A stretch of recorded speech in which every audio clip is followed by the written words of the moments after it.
My cabinet colleagues, excellencies and distinguished guests, ladies and gentlemen.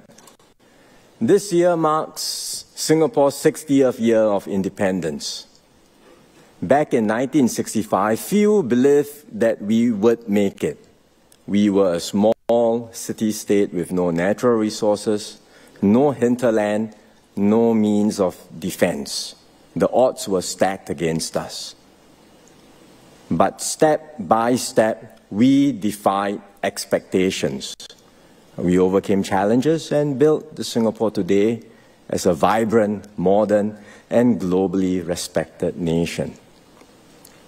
So this SG60 year is really a time for us to reflect, to look back on how far we have come, and importantly, to look ahead and chart the way forward in a rapidly changing world.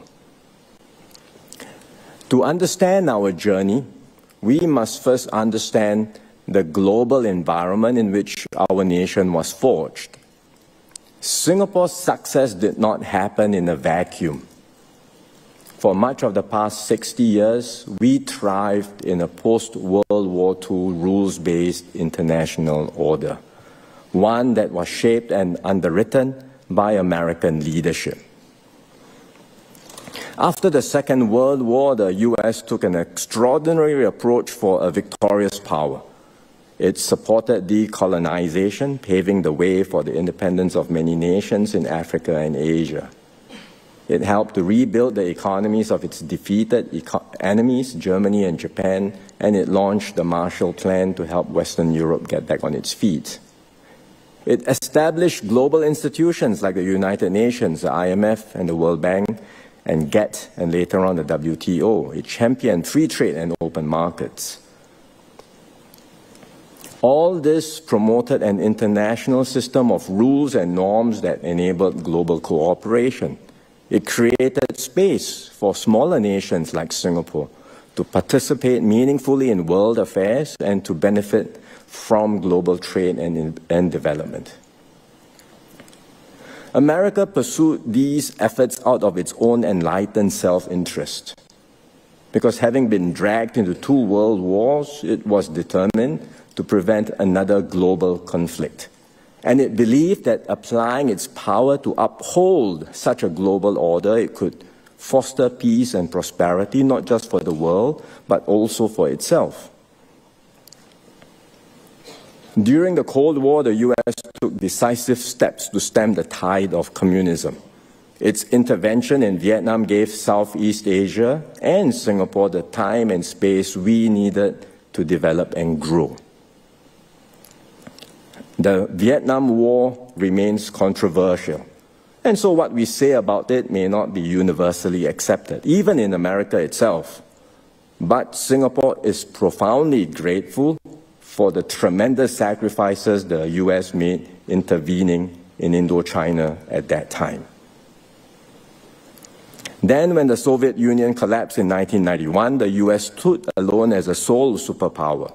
Its leadership and security umbrella maintained peace and stability in Asia and created an environment in which countries like Singapore could flourish and thrive. Of course, things were not perfect. From time to time, America was criticized for double standards and inconsistency. But by and large, it remained a force for stability and a force for good. It is in this international context that Singapore took flight. Back in 1972, Mr. Rajaratnam envisioned Singapore as a global city, one that would, quote, draw sustenance not only from the region but also from the international economic system. This vision flourished because of the global environment of cooperation, rules, and stability, and because Singapore chose to plug into this global system. Today, very unfortunately, this international order is fraying. The conditions that sustain it no longer hold. Within America, support for global engagement has declined. Many Americans feel left behind by globalization. Their communities have suffered job losses, stagnant wages, and social dislocation. There is a growing sense that other countries are benefiting disproportionately from America's security umbrella and access to its markets while contributing little in return. The long and costly wars in Afghanistan and Iraq after 9/11 have deepened public wariness towards foreign entanglements. And the shocks from the global financial crisis of 2008 and the COVID pandemic have caused further disruptions and dislocations. So there is now a strong and growing impulse within America to turn inward, to focus on its own domestic priorities and to scale back costly overseas commitments. This shift is evident under the current American administration. The U.S. Secretary of State Marco Rubio himself highlighted that the unique role of the U.S. was an, quote, anomaly and a product of the end of the Cold War. It was an anomaly and a product of the end of the Cold War. But this sentiment is not limited to one alone. It reflects deeper structural changes in American society, that the U.S. can no longer afford to lead the world in resolving every problem. And it now needs to cut back on what it does abroad. So this may not just be a temporary change in policy. This could reflect the new normal in the U.S. for some time to come. At the same time, China has emerged as a near-peer competitor of the U.S. China has benefited immensely from this U.S.-led order. And today, a new generation of Chinese, raised in an era of rapid growth and national revival, believe that the East is rising and the West is declining.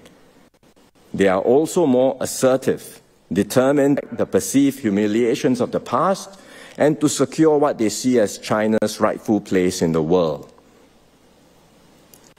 America and China are now locked in a fierce contest for global supremacy.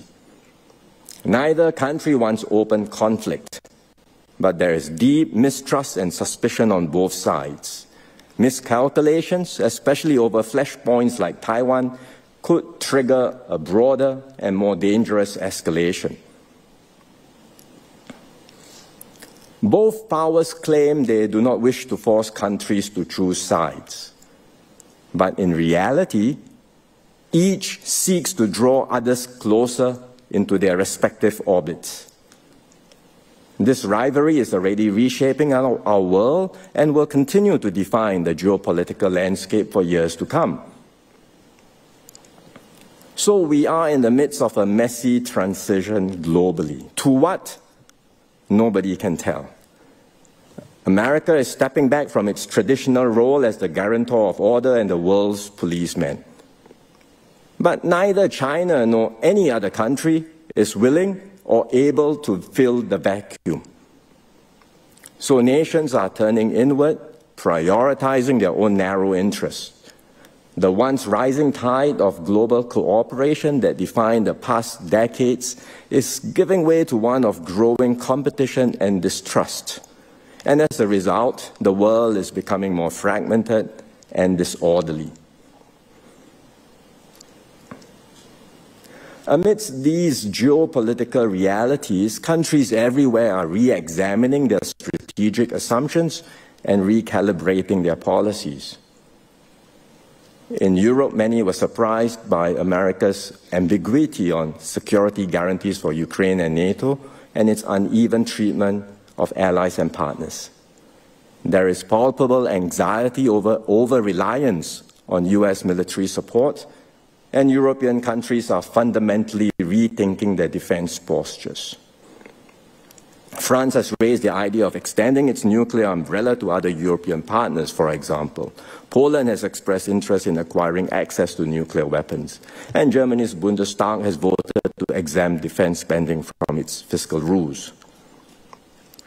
These are not minor shifts. They reflect a deeper and more fundamental realization in Europe that the post-Cold War peace dividend is over, and Europe must now reinvest in its own defense and resilience.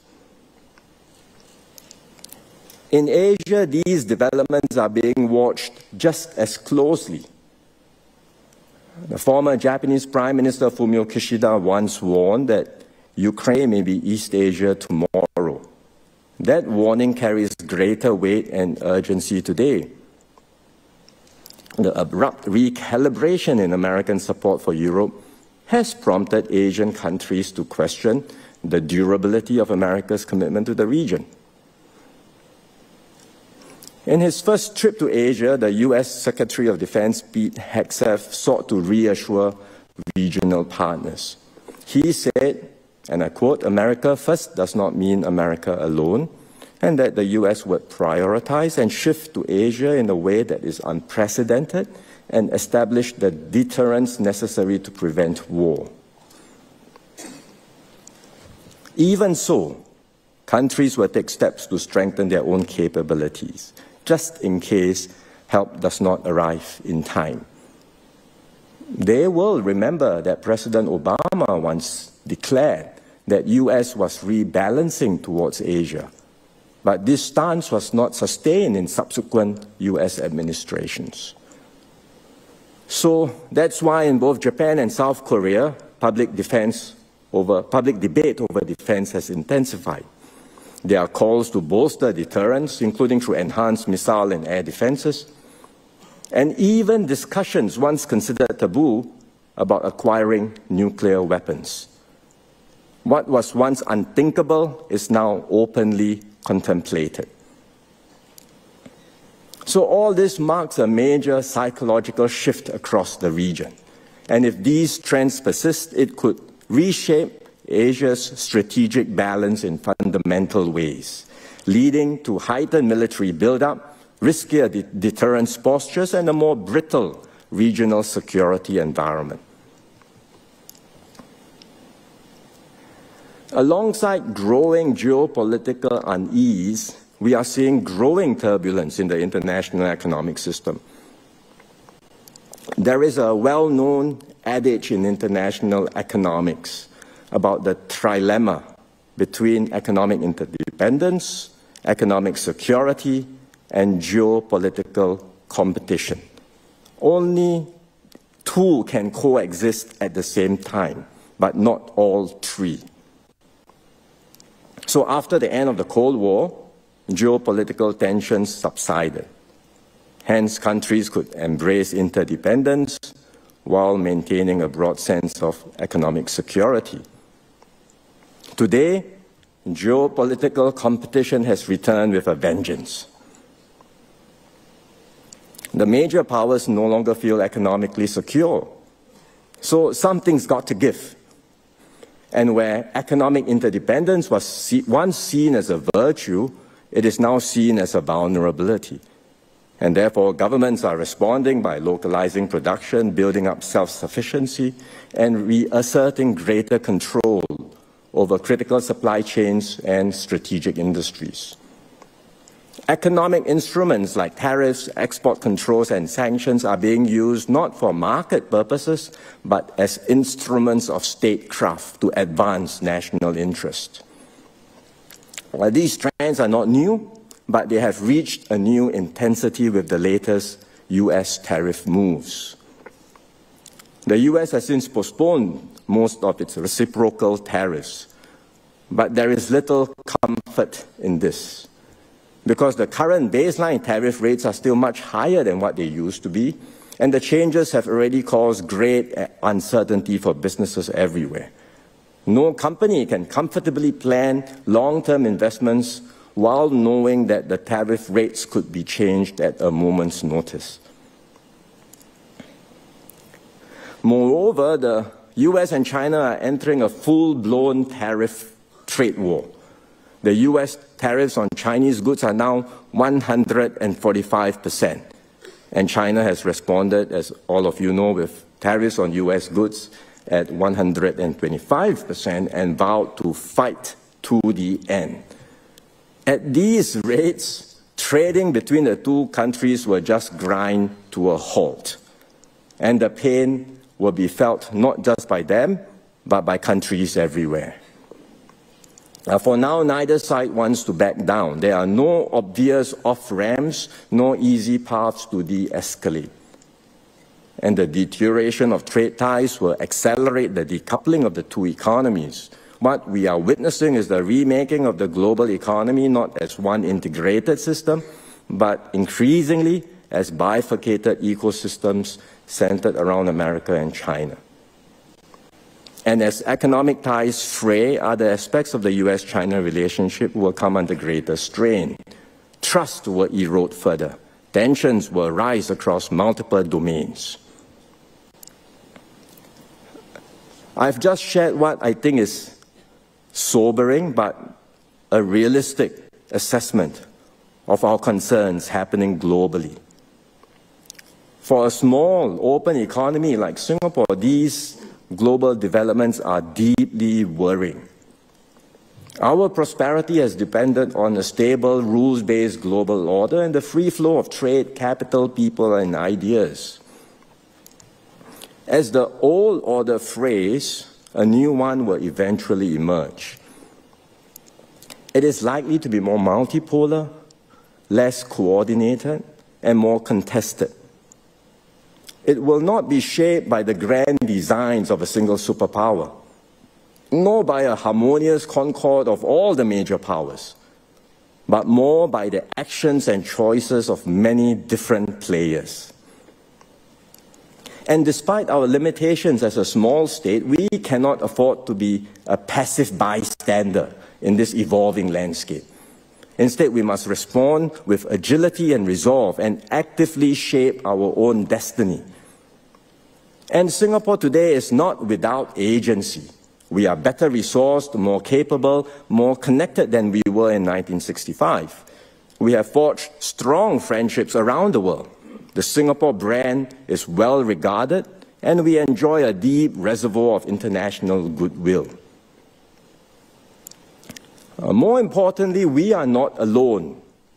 There are many like-minded countries that share our commitment to an open, stable, and rules-based global system. So we can and we will deepen and expand our networks with them. And together, we can preserve the multilateral frameworks that matter and lay the groundwork now for a more stable global order that can emerge in the years ahead. And it's with that in mind that we will move forward on three key thrusts. First, we will contribute actively to the stewardship of the global commons. Because many of the world's most pressing challenges, from AI governance and climate change to future pandemics, require more global cooperation, not less. And when we say we support international law and multilateralism, we are not just hoping for the best. We are actively working to make things happen.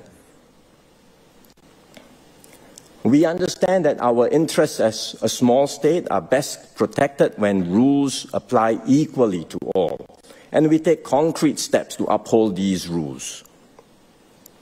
So Singapore has consistently played a constructive role in multilateral forums, not by grandstanding, but by building consensus and finding solutions.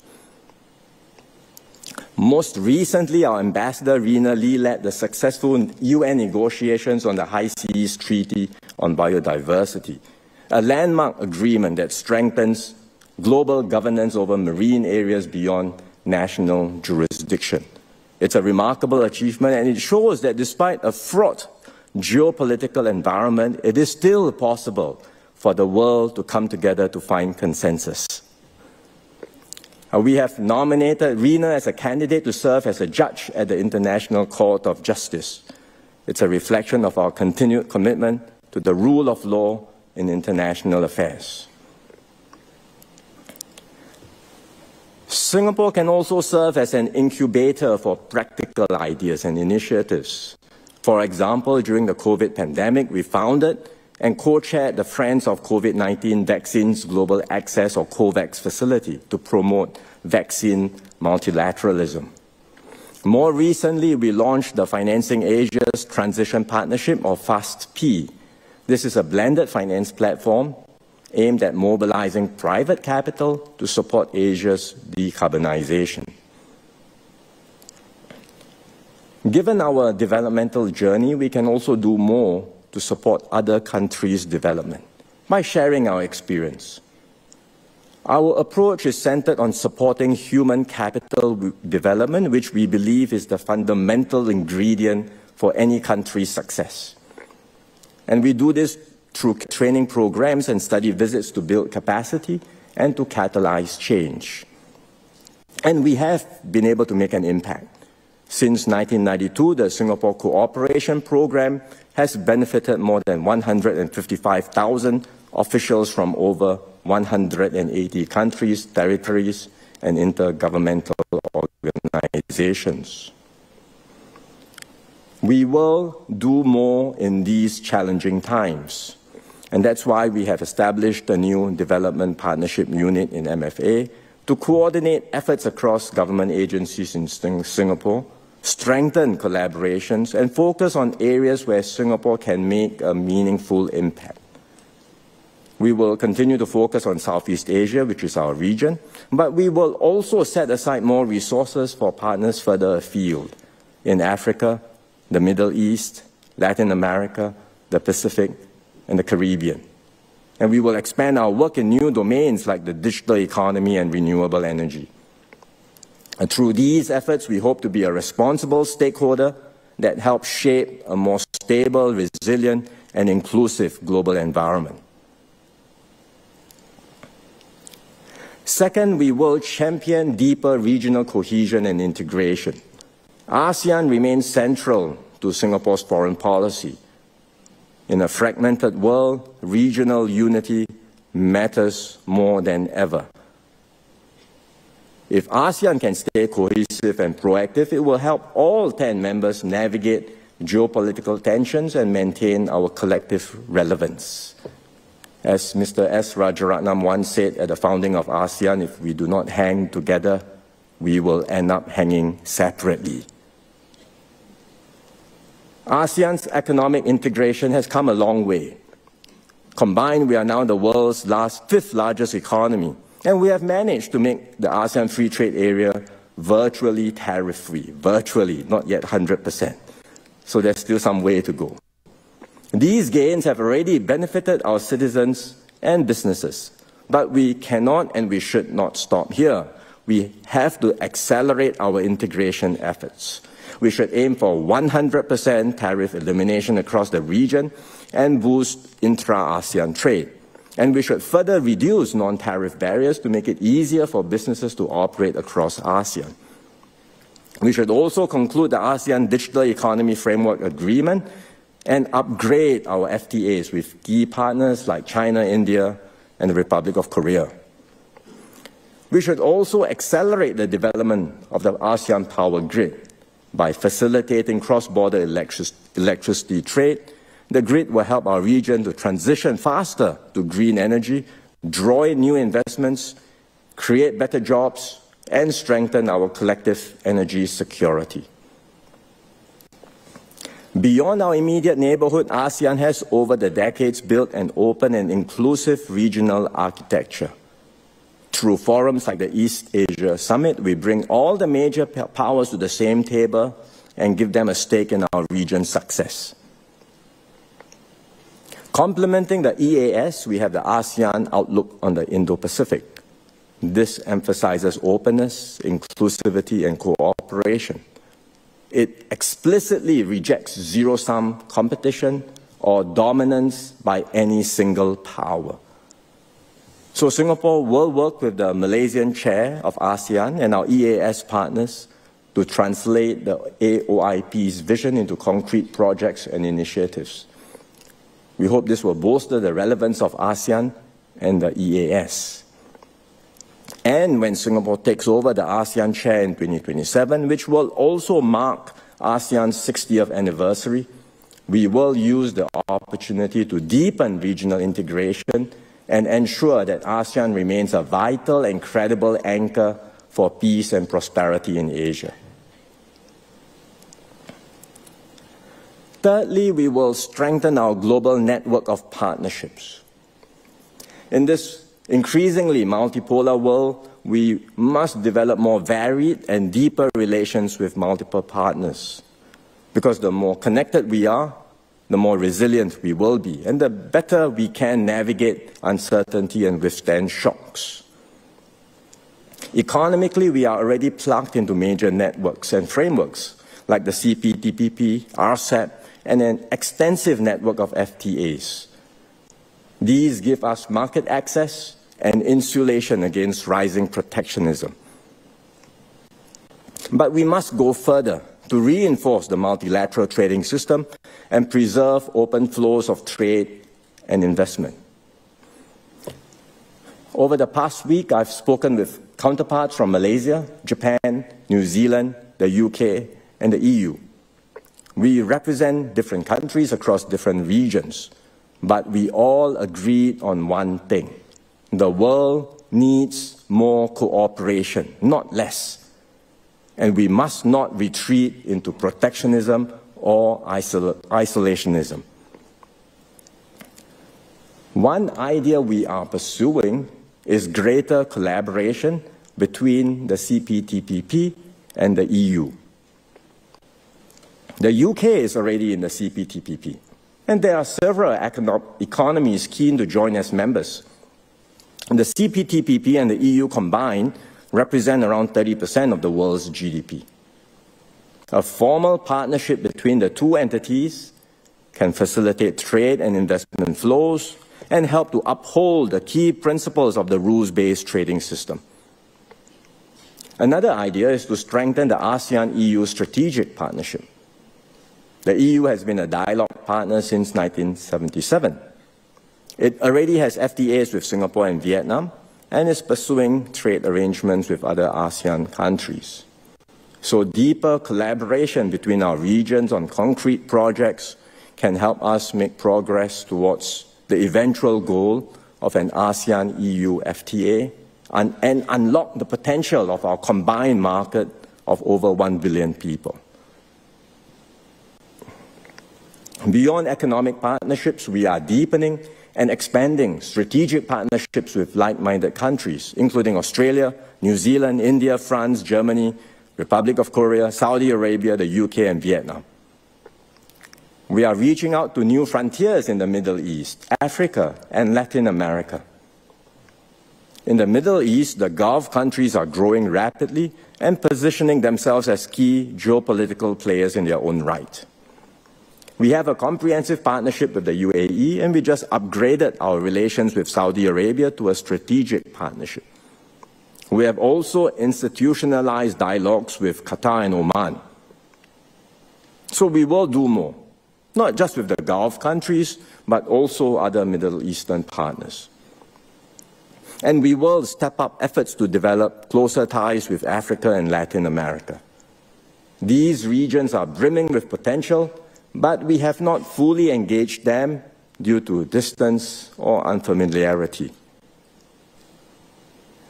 We now only have 2 diplomatic missions serving the entire continent of Africa, in Cairo and Pretoria, and only 1 in Latin America.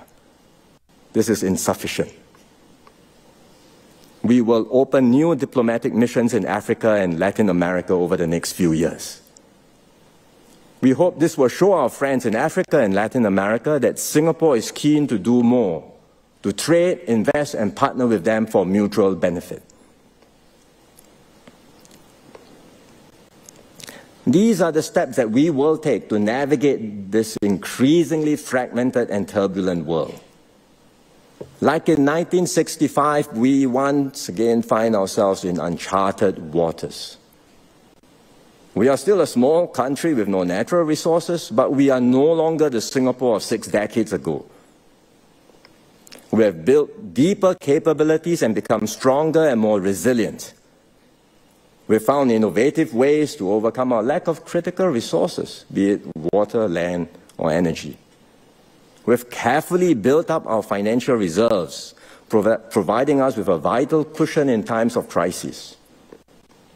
And we've built up a strong and effective SAF and home team. Because from the outset, we recognize the importance of defense and homeland security.